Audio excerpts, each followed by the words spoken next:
many at first appeared to receive the warning, yet they did not turn to God with true repentance. They were unwilling to renounce their sins. During the time that elapsed before the coming of the flood, their faith was tested, and they failed to endure the trial.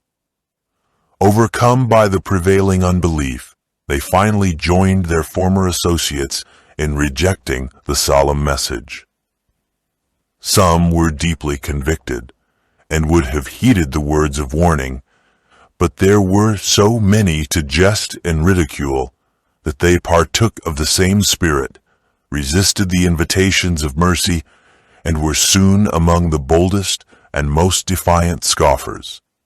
For none are so reckless and go to such lengths in sin as do those who have once had light, but have resisted the convicting Spirit of God.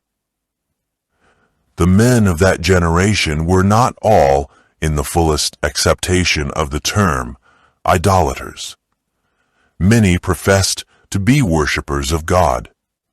They claimed that their idols were representations of the deity, and that through them the people could obtain a clearer conception of the divine being. This class were foremost in rejecting the preaching of Noah.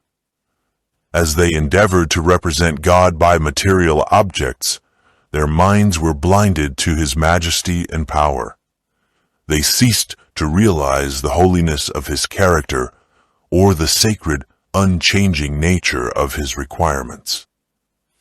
As sin became general, it appeared less and less sinful, and they finally declared that the divine law was no longer in force, that it was contrary to the character of God to punish transgression, and they denied that his judgments were to be visited upon the earth.